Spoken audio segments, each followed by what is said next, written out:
Slinky install part 2. Start with the tail section on the foot. And what you do is you place the foot over the stud, and then you put the bracket of the tail over the rear stud, and you kick the right leg over to the side.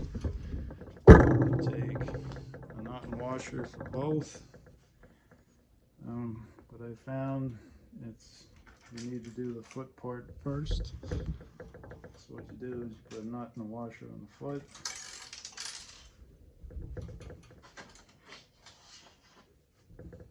If you drop any nuts or washers, you need to find them, because bad things can happen if you don't, and they make contact with them.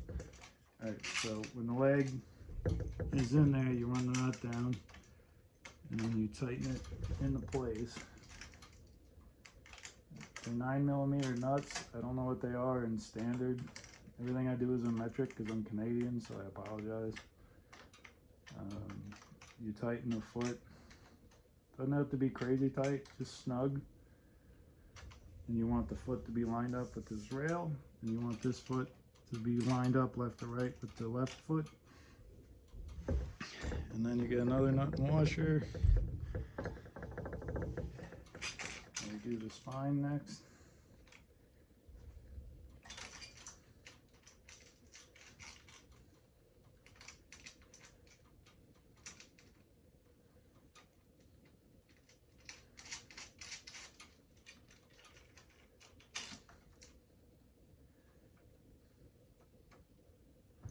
What you do is you want the legs to be semi-located with that cutout, and then you tighten the bracket into place. And you want this spine to be lined in the middle of the ball travel, and it'll move if you tighten it and don't hold it. So tighten it while holding it. Just take a look at it. Legs go there.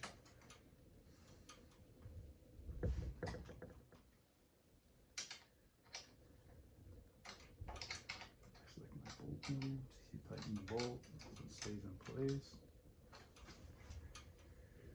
and then the Slinky has to go over the spine. The wire form is still loose. You'll notice it'll lay right into place. When you put the Slinky part over, it's going to try and pull it up, which is fine. It needs to maintain the tension of the Slinky, so don't be alarmed. You can push on the front of the spine to get the Slinky started. And then you just walk it back into place, just so it's towards the back. Now you have to, the next step is to take the head bracket, and you have to walk it underneath to get it in place. It doesn't go on top, obviously. So you gently pick up on it, you swing the leg under like that. And what I do is you take a screw and a washer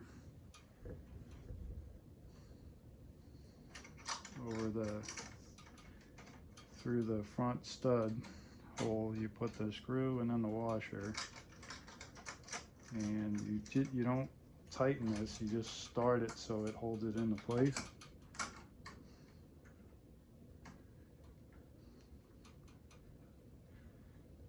That, just so it's in place, and this is against the stud. And once this is in place, you do the strut spine. The strut spine is the supporting arm. There's a large washer and a small washer. The small washer goes on the spine, the large washer goes on the stud, and it goes just like that. You start it on the spine, and then you swing it over to the stud, and you push it forward like that. Okay. Now you take a nut and washer.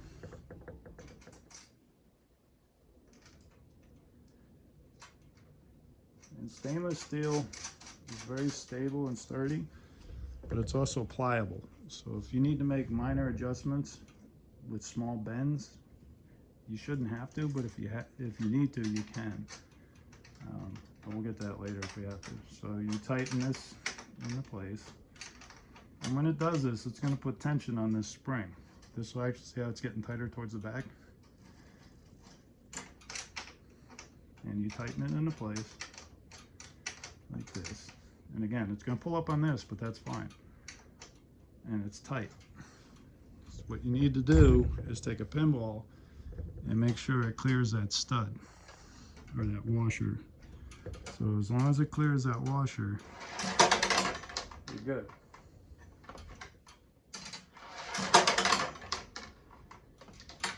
Now, if you needed to create more space with this, you would loosen the top, bring it up a couple threads, and then you would loosen the nut directly underneath this arm, and you would turn it counterclockwise. And when you did that, it would raise this bar and this bar. It would bring it up slightly.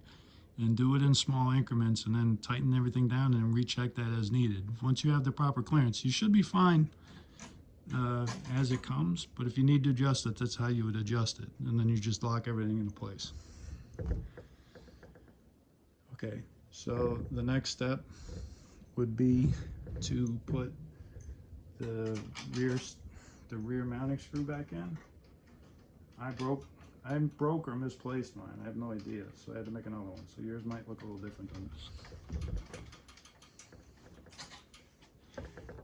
And the sling mount, I don't know if you have a nut and a washer or just a washer.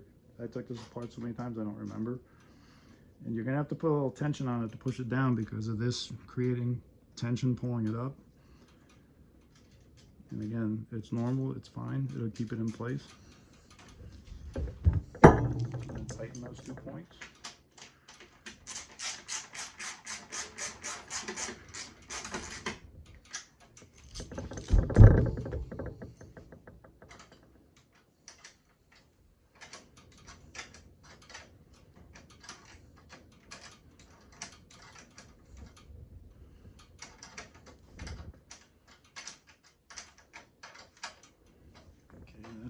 That's secured, this is in place. The connection here, you want to have the washer underneath. You want it on top of this wire form, and then this wire form, and then the strut arm on top, because that raises this up so the ball doesn't strike. If for any reason you have a ball trap there after this, you just need to add another washer to raise this wire form up a little bit. You shouldn't have to if you do it this way. And you also want this to be lined up with the wire form below it. And you tighten it into place. And again, stainless steel will move very easily if needed. So when you tighten this, you might see it move, and it's fine. You can see it's very rigid and it's in place.